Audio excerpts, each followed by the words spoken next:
Welcome back to SKV study point. आज से मैं आपको क्लास 12th समष्टि अर्थशास्त्र के सभी इम्पोर्टेंट क्वेश्चन करवाऊंगा जो एग्ज़ाम में मोस्टली रिपीट होते एग्ज़ाम में मोस्टली टाइम रिपीट होते हैं।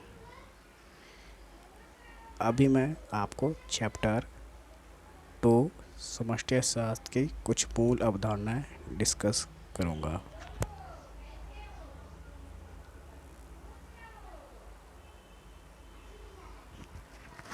पहले वस्तुओं का वर्गीकरण देखते हैं। वस्तुओं का वर्गीकरण कितने भागों में किया गया है?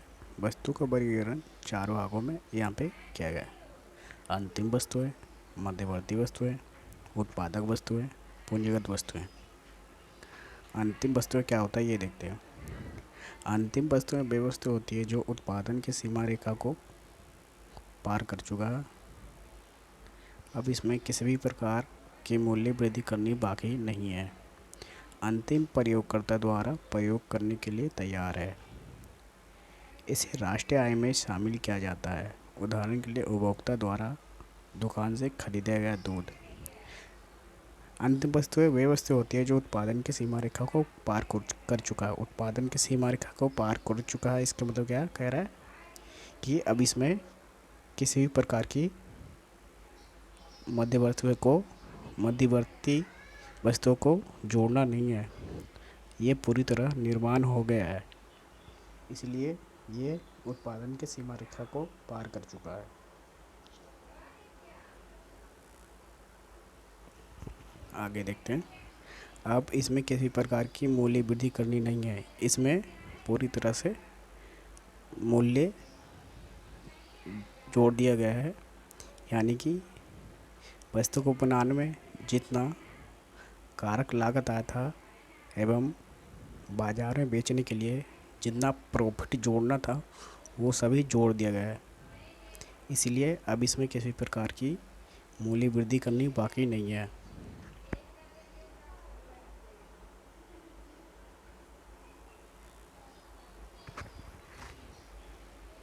अंतिम प्रयोगकर्ता द्वारा प्रयोग करने के लिए तैयार है। अंतिम प्रयोगकर्ता द्वारा प्रयोग करने के लिए तैयार है, क्या मतलब क्या कह रहे हैं? अंतिम प्रयोगकर्ता द्वारा प्रयोग करने के लिए तैयार है, यानी कि ये वस्तु पूर्ण रूप से निर्मित हो गया है। अब अंतिम प्रयोगकर्ता यानी कि इसका उपभोग अंतिम प्रयोगकर्ता आसानी से कर सकते हैं, क्योंकि ये वस्तु पूर्ण रूप से तैयार हो गया है। इसे राष्ट्रीय आय में भी शामिल किया जाएगा। अब कोर्स अगर अंतिम प्रयोगकर्ता इसे खरीद रहे हैं अपने उपयोग के लिए, तो इसका जो भी मूल्य होगा इसे राष्ट्रीय आय में शामिल किया जाएगा। उदाहरण के लिए उपभोक्ता द्वारा दुकान से खरीदा गया दूध, जैसे कि मान लीजिए आप एक उपभोक्ता, ठीक है, और आप दुकान से दूध खरीद कर लाए, अपने लिए उपभोग कर लिए, तो वह आपके लिए अंतिम वस्तु होगा। अगर वही वस्तु, अगर आप एक होटल मालिक होते हैं, आप होटल में चाय बनाने के लिए वही दूध खरीद के लाते हैं, तो वो दूध आपके लिए मध्यवर्ती वस्तुएं होती, क्योंकि उसमें चीनी, चायपत्ती, पानी, ये सभी मध्यवर्ती वस्तुएं जोड़ते जब जाके अंतिम वस्तुएं चाय का निर्माण होता। नेक्स्ट पॉइंट देखते हैं। मध्यवर्ती वस्तुएं वे वस्तुएं होती है जो उत्पादन की सीमा रेखा के अंदर है। अब इसमें मूल्य वृद्धि करनी बाकी है। अंतिम प्रयोगकर्ता द्वारा प्रयोग करने के लिए तैयार नहीं है। इसे राष्ट्रीय आय में शामिल नहीं किया जाता है। उदाहरण के लिए समोसे को बनाने के लिए शामिल किया गया आलू, मैदा, मसाला, ऑयल, कच्चा माल आदि। मध्यवर्ती वस्तु क्या कह रहा है? वे वस्तु होती है जो उत्पादन की सीमा रेखा के अंदर है। उत्पादन की सीमा रेखा के अंदर यानी कि उन वस्तुओं के अंदर अभी कच्चे माल के रूप में और भी वस्तुएं जोड़ा जाना है। उस वस्तु के अंदर पूरी तरह से निर्माण करने में मध्यवर्ती वस्तु और भी उसमें जोड़ा जाना है। इसीलिए वह पूर्ण रूप से उत्पादन नहीं हुआ है, इसलिए हम उसे कहते हैं कि उत्पादन के सीमा रेखा के अंदर है।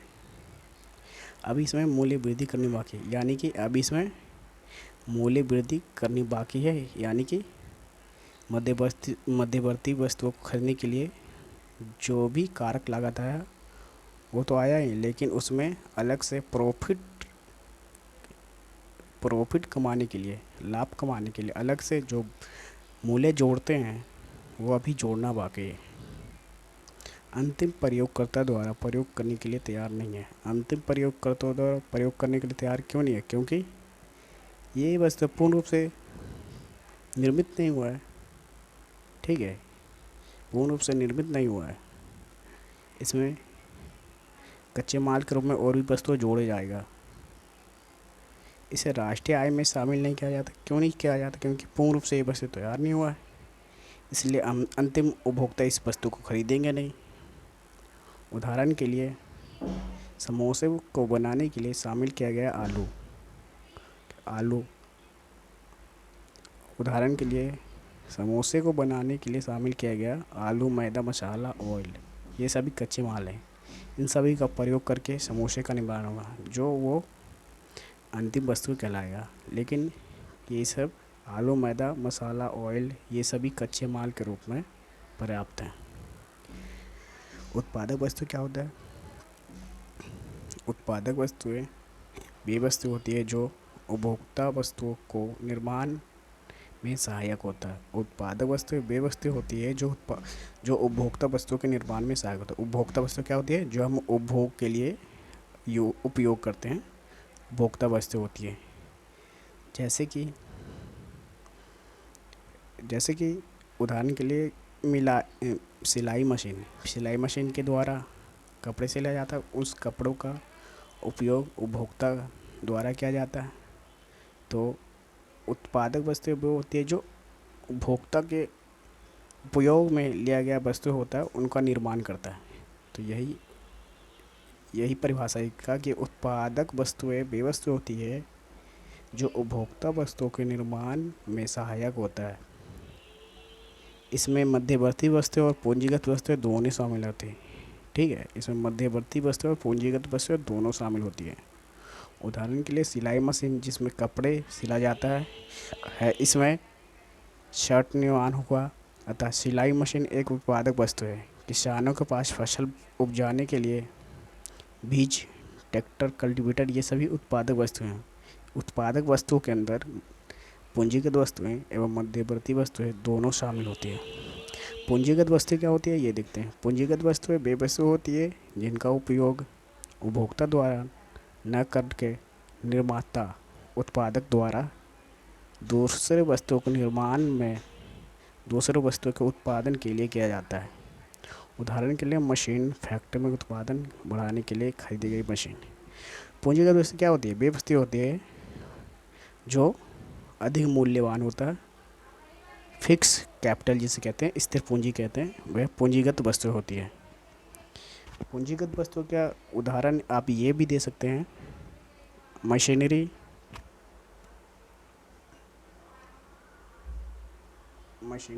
का उदाहरण दे सकते हैं। उद्योग में प्रयोग होने वाले मशीनरी का भी आप उदाहरण दे सकते हैं। ठीक है, फैक्ट्री में उत्पादन के बढ़ाने के लिए मशीनरी उत्पादकता प्रयोग करते हैं। ये एक स्थिर पूंजी है। पूंजीगत वस्तु एक स्थिर पूंजी है एवं कीमती वस्तु है। इसके अंदर मूल्यह्रास भी आता है। मूल्यह्रास आप अगले पार्ट में समझेंगे मूल्यह्रास क्या होता है। देखते हैं इधर उपभोक्ता वस्तुएं। अब देख लेते हैं उपभोक्ता वस्तुएं क्या होता है। उपभोक्ता वस्तुओं को उपभोग वस्तुएं भी कहा जाता है। उपभोक्ता वस्तुओं के अंदर कितने प्रकार की वस्तुएं आती हैं?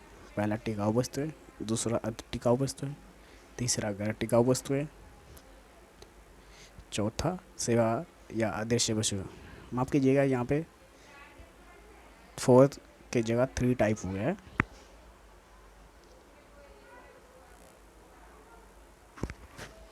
टिकाऊ वस्तु क्या होता है? टिकाऊ वस्तु वे वस्तु होती है जिनका उपयोग कई सालों तक किया जाता है। उदाहरण के लिए फ्रिज, टीवी, कूलर, इनका उपयोग 5-6 साल तक कम से कम तो किया ही जाता है। टिकाऊ वस्तुएं होती है जो लंबे साल तक चलती है, 10-15 साल तक चलती है, कम से कम तो 5-6 साल तक इसका चलती है। उदाहरण के लिए फ्रिज, टीवी, कूलर, इनका उपयोग 5-6 साल तक कम से कम ये आता है। ज़्यादा से ज़्यादा 10 से 15 साल तक भी चलता है ये वस्तुएं। टिकाऊ वस्तुएं ये होते वस्तुएं कहलाती है। अब टिकाऊ वस्तुएं क्या होती है? अब टिकाऊ वस्तुएं वे वस्तु होती है जिसका कीमत कम आंका जाता है। कम आंका जाता है यानी कि जिसका कीमत कम होता है। ये वस्तुएं 1 से 1.5 साल तक ही चल पाता है। ये वस्तुएं अर्धटिकाऊ वस्तुएं 1 से 1.5 साल तक ही चल पाता है। उदाहरण के लिए कपड़ा, 1 से 1.5 साल के बाद कपड़ा फटने लगता है।